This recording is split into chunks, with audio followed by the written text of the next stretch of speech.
Sri Chaitanya Manobishtam Stapitam Yena Bhutale Swayam Rupa Kadamiham Dati Sopadantikam Namam Vishnu Padaya Goprastaya Vidarshamad Bhakti Pramadaya Purigoshamyam Namaste Saraswati Deve Gauravani Pracharini Nirvishesha Shunyavadi Paschatya Deshatarini Panchakalpatarubhascha Kripa Sindhuvya Vachapatitanam Pavanavya Vaishnavavya Namo Namaha Shri Krishna Chaitanya Prabhu Nityananda Shri Advaita Gadadhara Shivasadi Gaura Bhakta Vrinda Hare Krishna, Krishna Krishna, Hare Hare, Hare Rama, Rama Rama, Hare Hare.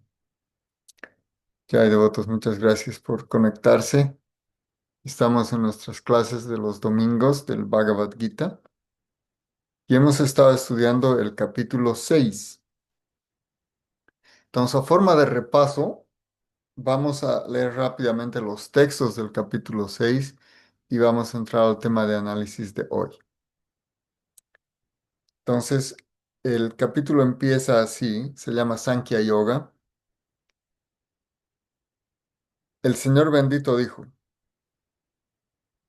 aquel que está desapegado de los frutos de su trabajo y que trabaja de acuerdo a su obligación, se encuentra en la orden renunciante de vida y es el verdadero místico, no aquel que no enciende fuego alguno ni ejecuta ningún trabajo.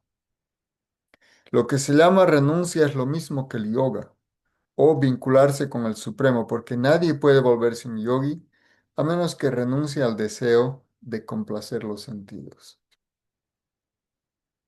Para aquel que es un neófito en el sistema óctuple de yoga, la acción o el trabajo se dice que es el medio.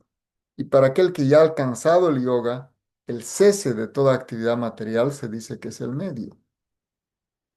Se dice que una persona ha alcanzado el yoga cuando, habiendo renunciado a todos los deseos materiales, ni actúa para complacer los sentidos, ni se ocupa en actividades fruitivas. Un hombre debe elevarse a través de su mente y no degradarse. La mente es el amigo del alma condicionada, pero también es su enemigo. Para el que ha conquistado la mente es el mejor de los amigos, pero aquel que ha fracasado en hacerlo, su propia mente será su peor enemigo. Para aquel que ha conquistado la mente, la superalma ya está alcanzada porque ha logrado la tranquilidad. A tal persona la felicidad y la aflicción, el calor y el frío, el honor y la deshonra son todos lo mismo. Se dice que una persona está establecida en la autorrealización y se llama yogi o místico cuando está plenamente satisfecho en virtud al conocimiento adquirido y la realización. Tal persona está situada en la trascendencia y es autocontrolada. Él ve todo, sean guijarros, piedras u oro, como lo mismo. Se dice que una persona todavía está más avanzada cuando se dirige a todos, al honesto, al bienqueriente, a los amigos, a los enemigos, a los envidiosos, a los piadosos, a los pecadores y a todos los que son indiferentes e imparciales con una mente ecuánime. Un trascendentalista debiera siempre tratar de concentrar su mente en el Ser Supremo. Debiera vivir solo en un lugar retirado y debe cuidadosamente siempre controlar su mente y debe estar libre de deseos y sentimientos de posesión. Para practicar yoga, uno debería irse a un lugar retirado y poner hierba kusha en el piso y luego cubrirla con una piel de venado y una tela suave. El asiento no debe ser ni demasiado alto ni demasiado bajo y debe estar situado en un lugar sagrado. El yogi entonces debe sentarse muy firmemente y debe practicar yoga controlando la mente y los sentidos, purificando el corazón y fijando su mente en un punto. Uno debe mantener su cuerpo, su cuello y su cabeza erguidos en una línea recta y mirar fijamente la punta de la nariz. Así, con una mente subyugada y sin agitación, libre de temor, completamente libre de la vida sexual, uno debe meditar en mí dentro de su corazón y convertirme en la meta final de la vida. Así, practicando el control del cuerpo, la mente y las actividades, el trascendentalista místico llega al reino de Dios. o la morada de Krishna, por el cese de la existencia material. Entonces, justamente habíamos hecho un comentario de los diferentes sistemas de yoga. Entonces, aquí se ha explicado el conocido como Ashtanga Yoga o yoga místico. Un poco más adelante todavía Krishna va a explicar el resultado del samadhi, pero hasta aquí ha explicado el proceso y ah, él habla del cese de la existencia material. Y justo ahora nos va a hablar de la moderación para lograr ese control. El texto 16 dice, no hay posibilidad de volverse yogi o Arjun si uno come excesivamente o come demasiado poco, o si duerme demasiado o no duerme lo suficiente. Y el famoso verso 17, Yukta hara viharasya yukta chestasya karmasu yukta sapnava bodhasya yogo bhavati dukkha. Aquel que es moderado en sus hábitos de comer, dormir, trabajar y recrearse, puede mitigar todas las penas materiales mediante la práctica del sistema de yoga. Y vamos a leer explicaciones que da Srila Prabhupada en su significado. Dice, la regulación de la dieta y del sueño se recomienda aquí para los yogis. Comer en exceso significa comer más que lo que se necesita para mantener juntos el cuerpo y el alma. No es necesario para los hombres comer animales porque hay suficiente provisión de granos, vegetales, frutos y leche. Tal alimento sencillo es considerado estar en la modalidad de la bondad de acuerdo al Bhagavad Gita. El alimento animal es para aquellos que están en la modalidad de la ignorancia. Por tanto, aquellos que indulgen en alimento animal, en beber, en fumar y comer alimento que no ha sido ofrecido a Krishna, sufrirán las reacciones pecaminosas por comer solo cosas contaminadas. Bunjatete togam papa y epachanti atmakaranat. Cualquiera que come solo para complacer los sentidos o cocina para sí mismo, sin ofrecer su alimento a Krishna, solamente come pecado. Uno que come pecado y come más de lo que se le ha otorgado, no puede ejecutar el yoga perfecto. Es mejor que uno coma solo los remanentes de alimento ofrecidos a Krishna. Una persona en conciencia de Krishna no come nada que no esté ofrecido primero a Krishna. Por tanto, solamente la persona consciente de Krishna puede lograr la perfección en la práctica de yoga. Tampoco puede uno artificialmente abstenerse de comer y fabricar su propio proceso de ayuno o de práctica del yoga. La persona consciente de Krishna observa ayuno tal como está recomendado en las escrituras. Él no ayuna o come más de lo que se prescribe, y él es también competente para llevar a cabo la práctica de yoga. Aquel que come más que lo requerido soñará en exceso mientras duerme y en consecuencia dormirá más de lo que requiere. Uno no debe dormir más de 6 horas al día. Aquel que duerme más ciertamente está influenciado por la modalidad de la ignorancia. Una persona en la modalidad de la ignorancia es perezosa y propensa a dormir en exceso. Tal persona no puede practicar yoga. Entonces, bueno, aquí algunos comentarios. Primero que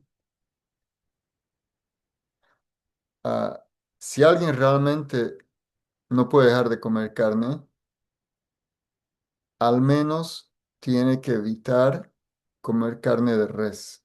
O sea, la vaca, sino comer carne de vaca es lo más pecaminoso que hay. O sea, mejor dicho, el karma que uno va a tener es terrible.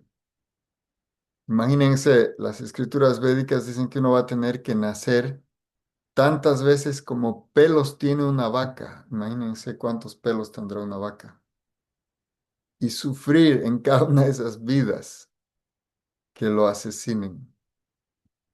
y se coman su carne, ¿qué tal? O sea que cualquier cosa menos eso. Es preferible si alguien se come, no sé, cualquier otro animal. De hecho, es interesante que cuando Prabhupada vino aquí al occidente, él apreciaba a los devotos y trataba de apreciar lo que ocurría. Y en un momento les dijo a los devotos, y ustedes no pueden convencer a los americanos que coman otro tipo de carne, pero no carne de vaca, cualquier otro tipo de carne, ¿no? Entonces, ese es el tema. Incluso, mejor que comer carne de animales, es mejor comer carne de aves, ¿sí? Que si ahora está de moda el pollo, no sé qué, es preferible si es que alguien no puede ser vegetariano. Y también cuando expliquemos esto a las personas, a veces la gente no está dispuesta a que ya, mañana me hago vegetariano. Ok, deje la carne de res, después deje la carne de animales, no puede comer ave, pez, ¿no? Después deja las aves y el pez es lo último, digamos, porque es también por escalas evolutivas que los seres vivientes son más sensibles, es decir, sufren menos. Entonces, por ejemplo, las plantas son menos sensibles, ¿sí? Después vienen los acuáticos son menos sensibles, por eso se dice, cuando una persona no es sensible, se dice, ah, tiene sangre fría. Entonces, por ejemplo, los reptiles tienen sangre fría y los peces, por supuesto. Pero ya después vienen, hay más sensibilidad de los animales o los seres vivientes que tienen un cuerpo con sangre caliente, las aves. Pero las aves todavía no son tan sensibles como los animales. Y entre los animales, ¿no? La vaca es un animal muy respetado porque es el animal más benéfico y es una bendición para la humanidad. Todo lo que produce una vaca, incluso su excremento, se puede utilizar en ceremonias sagradas. Su orina es medicinal. Lo único que no se debe hacer con la vaca es la única parte de la vaca que en realidad no es auspiciosa es su lengua. Entonces que uno puede acariciar una vaca o un toro, todo, pero no dejarse lamer. Si uno se deja lamer, tiene que lavarse. Claro que ahora la gente se deja lamer con toda clase de animales, pero eso no es bueno. En realidad la boca se dice es más sucia que el ano. Y eso se aplica también a los seres humanos. ¿Mm? Imagínense, mejor no hago más comentarios ahí. Pero bueno, esto en cuanto al comer. Y hay que ofrecer todo a Krishna. Ahora, en cuanto al dormir, digamos, 6 horas es considerado suficiente para una persona adulta y vegetariana. Personas más jóvenes o que su salud necesita más cuidado, Prabhupada dijo ya, ok, 7 horas o quizás 8, pero más lo que hace es que incrementa tamaguna en la persona. Si uno duerme en exceso, le da más sueño, no es que dice, ahora sí puedo trabajar como chino, no, le sigue dando sueño porque el cuerpo va incrementando su modalidad de la ignorancia. Entonces, también ser moderado en el sueño ayuda a que el cuerpo se sitúe en modalidades superiores a la ignorancia. Y ahora hay algo más que explica Prabhupada en su significado. Pero antes también, en tema de prashada, dice lo siguiente, extravagancia en comer, dormir, defenderse y aparearse, que son las demandas del cuerpo, puede bloquear el avance en la práctica del yoga, ¿no? Y dice, en cuanto al comer, solo se regula cuando se practica aceptando prashada, alimento santificado.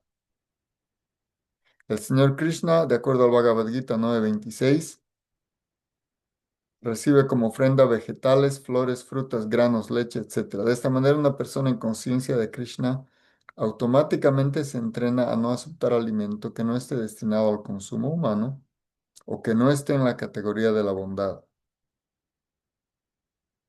Ahora bien, el mismo ejemplo de Prabhupada, Prabhupada dejaba eh, por ejemplo, hacía la fiesta de amor del domingo, ¿no? Que los domingos se cocinaba de una manera muy opulenta para la fiesta, había invitados. Y es algo que siempre hay que tratar de hacer cuando se invita a otras personas a acercarse a Krishna. Hay que preparar alimentos y ofrecer a Krishna, pero de una manera muy deliciosa. Entonces la fiesta, Prabhupada la llamó la fiesta de amor de los domingos, ¿no? Incluye definitivamente un exceso en cosas sabrosas y en cantidad, etcétera. Pero esa es como, digamos, la gratificación sensorial que tenían los devotos. Ahora, en otros casos también él permitió y él incluso preparaba gulab jamuns y a veces bolitas dulces que tenían un bol en su cuarto y cualquier devoto podía entrar, ¿no? Con permiso y se sacaba uno o dos de esas bolitas. Entonces, hasta que uno tenga, digamos, un control mayor de sus sentidos, es preferible tener a la mano prashada para no estar deseando cosas que no están ofrecidas a Krishna. Entonces, eso también fue explicado por Srila Prabhupada. Ahora voy a hablar un poco más sobre el control del sueño. Una persona consciente de Krishna no quiere tolerar gastar ni un minuto de su vida que no esté ocupada en el servicio del Señor. Por tanto, él mantiene al mínimo su sueño. El ideal a este respecto es Srila Rupa Goswami, que siempre estaba ocupado en el servicio de Krishna y no podía dormir más de 2 horas al día, y a veces ni siquiera eso. Thakur Haridas ni siquiera aceptaba prashada, ni dormía sin haber terminado su rutina diaria de cantar 300.000 nombres de Krishna, que esos son, si no estoy mal, 196 rondas.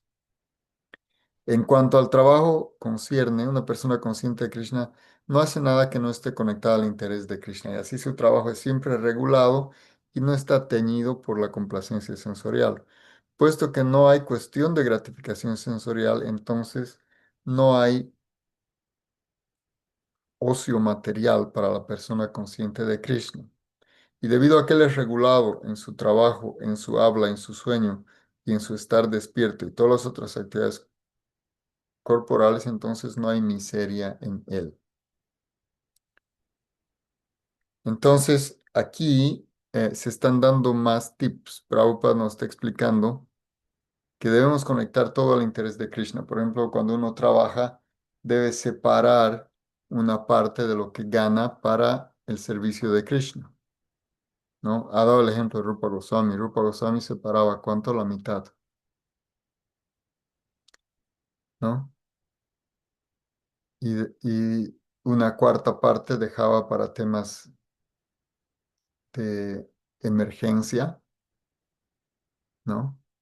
Y otra cuarta parte eran para la familia. Entonces, esa era su distribución. Prabhupada dice, es distribución perfecta. Claro, no siempre eso es posible, pero es lo que hacía Rupa Goswami. Ahora dice lo siguiente. ah, el trabajo, incluso la recreación tiene que ser regulada, porque aquí Krishna no dice que uno abandone la recreación. Pero Prabhupada utiliza la palabra recrear en vez de distracción, que son cosas muy diferentes, la distracción y la recreación. ¿Cuál es la diferencia? La distracción es una actividad que desvía la mente, ¿sí? Distrae la mente se va. Pero la recreación es que uno, aún llevando a cabo una actividad que complace, mantiene su conciencia de Krishna y si está recreando, en realidad lo que está haciendo, recreación quiere decir que está como reseteando sus energías. Eso es recreación. Y eso Krishna dice, está bien, hay que hacerlo, porque Krishna mismo lo ha mencionado. Y aquí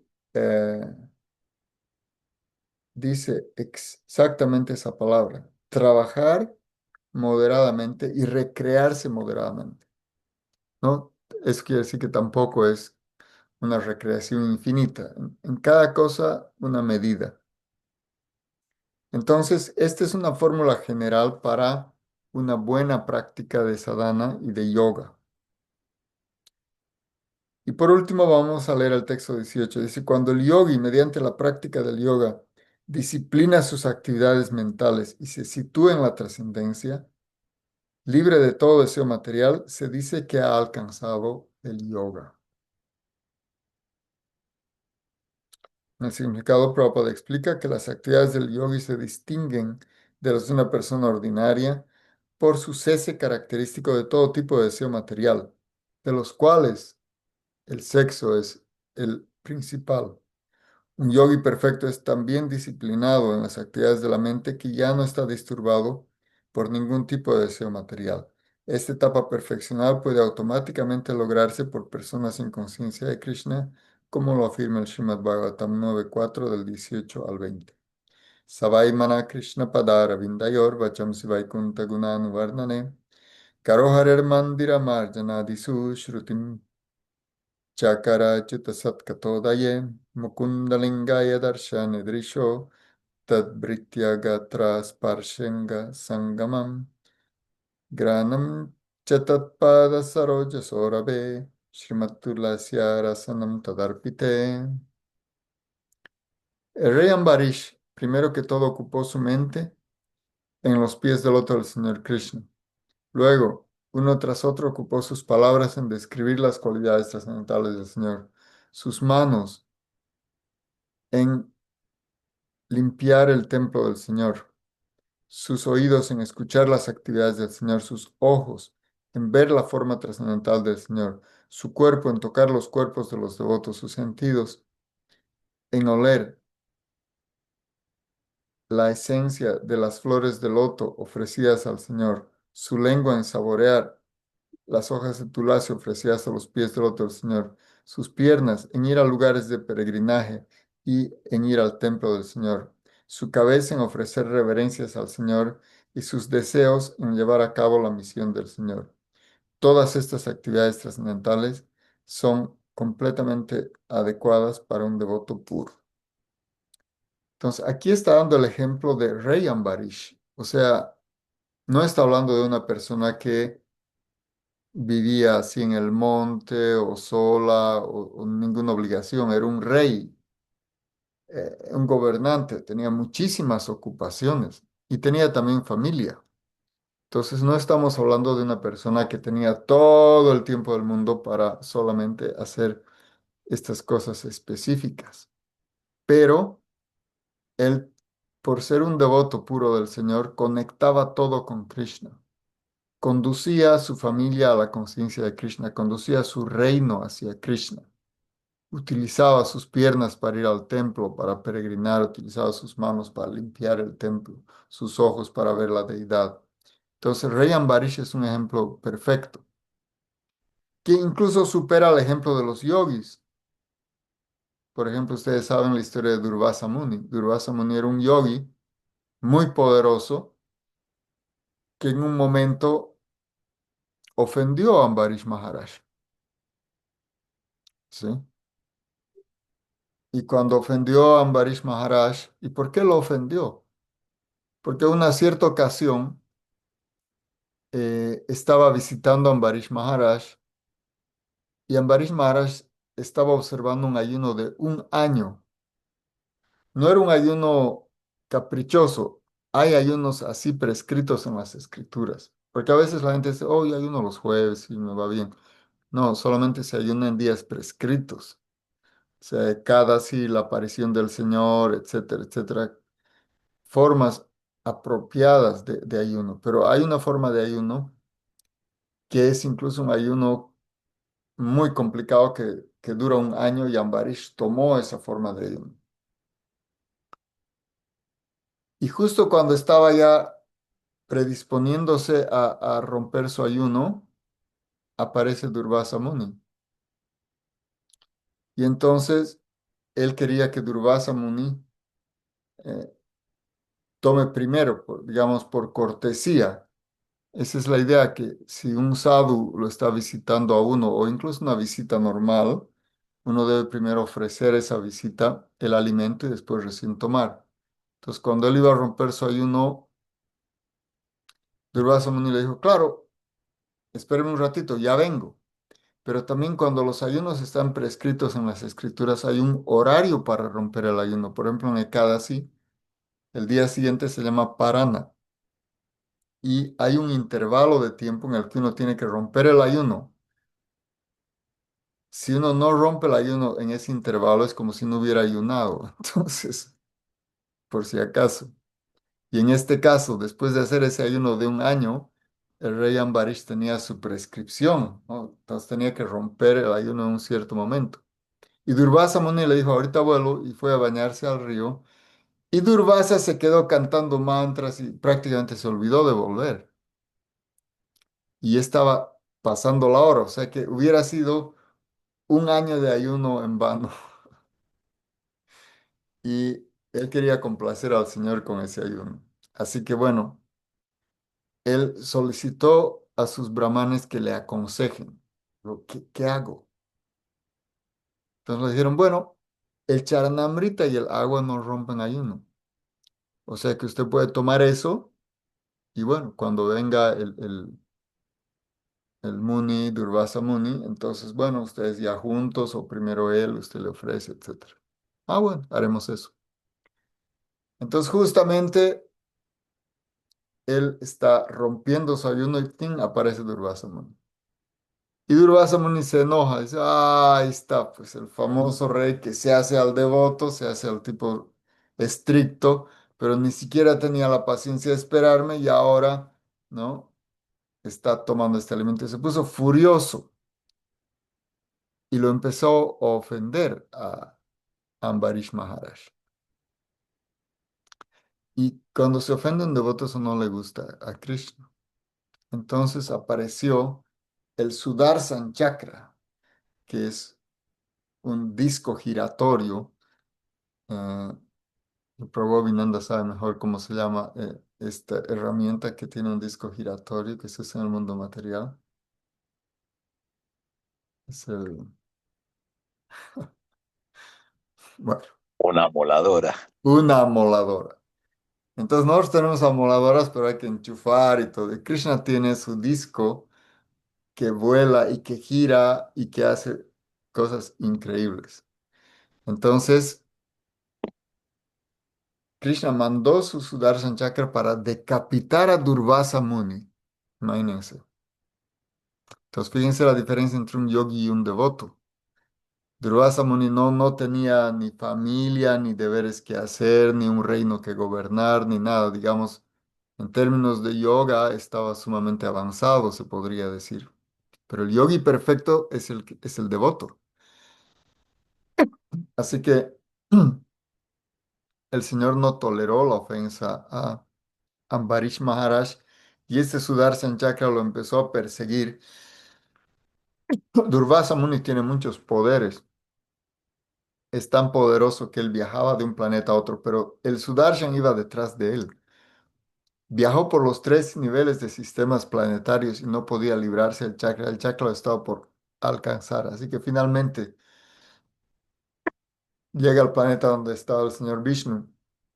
Le dice, por favor, señor, mire, estoy en un problema. He cometido esta ofensa y el Sudarshan chakra está a punto de alcanzarme y de quemarme, porque además de girar, emite, se dice, un calor como millones de soles. Mejor ni les cuento, no sé ni cómo será eso. Con un sol ya tenemos un calor increíble.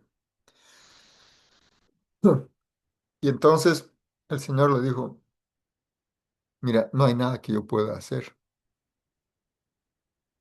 porque cuando se ofende un devoto, solamente el devoto puede perdonar. Y le dio el ejemplo ese, por el lugar donde entra una espina, por ese mismo lugar se saca la espina. Así que tienes que ir a los pies de Ambarish Maharaj y pedirle perdón. Perdón. hablando de perdón. Así que fue y efectivamente le pidió perdón a Ambarish Maharaj y Ambarish Maharaj lo perdonó.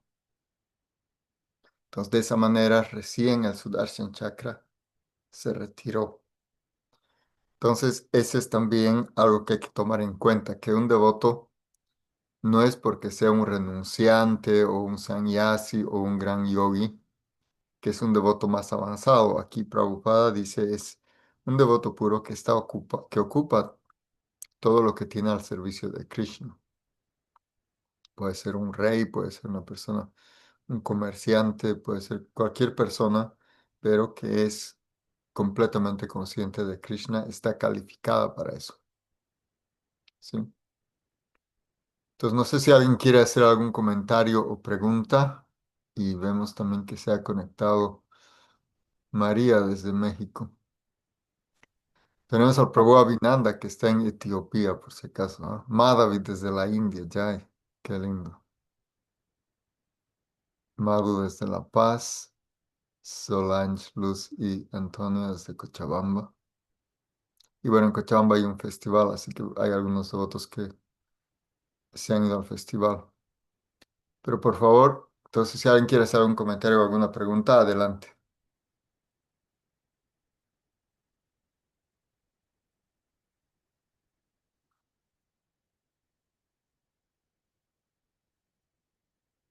Prabhu Avi, quisieras por favor hacer algún comentario.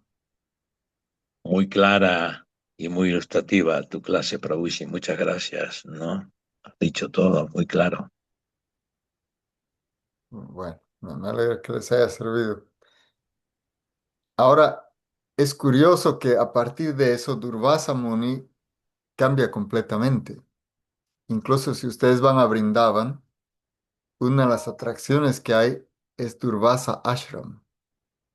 Él se volvió un devoto muy exaltado. Y eso que hizo algunas cosas todavía terribles. Quizás ustedes sepan que Durvasa Muni visitó Dwarka. Dwarka es la ciudadela que construyó Krishna. Entonces, cuando llegó a Dwarka,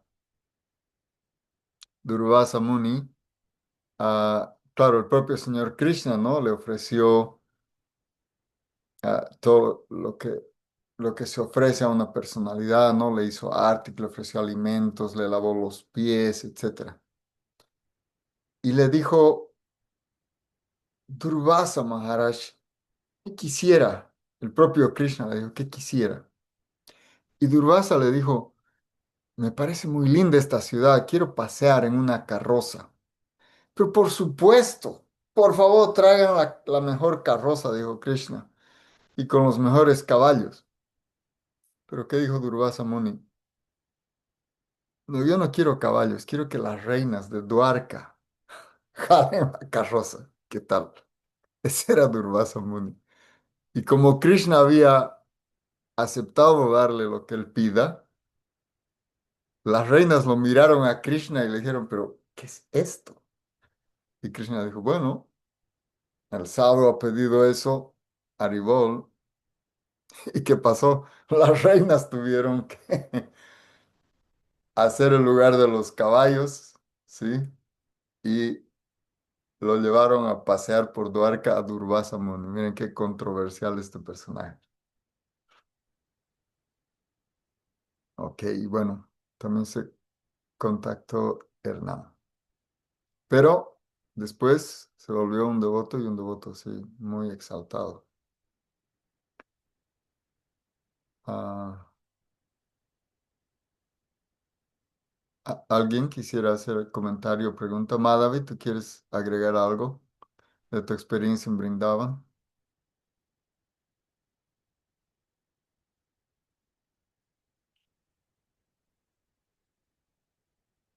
Mm, mm, Madhavi también es bien tímida, así que bueno. Ok, devotos del Señor. Entonces les agradezco mucho que se han conectado y para que Solange lleve la cuenta, porque ella es la que normalmente verifica hasta dónde hemos avanzado en la clase. Hemos estudiado el capítulo 6 hasta el texto 17 y el próximo domingo vamos a ver el texto 18 del capítulo 6. Aprobó, Abby, querías decir algo, por favor, adelante. No, solo despedirme y agradecerte, Prabhuji, que siempre nos estés iluminando con tu conocimiento trascendental. Muchas gracias, Prabhuji.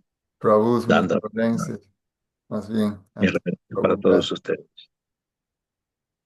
Jai Dandavats devotos, gracias. Dandavats Prabhu, Abby. Hare Krishna. Dando Prabhuji. Hare Krishna.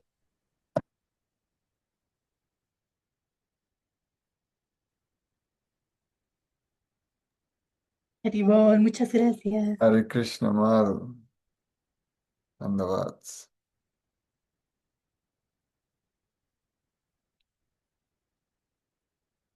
Bueno, Madhavi es tímida, pero igual me despido de ella. Y Solange, Luz, Antonio, ¿están ahí? Haribol, Prabhu, Haribol. Hare Krishna. Que estén bien. Jai Shri Prabhupada ki jai. Haribo.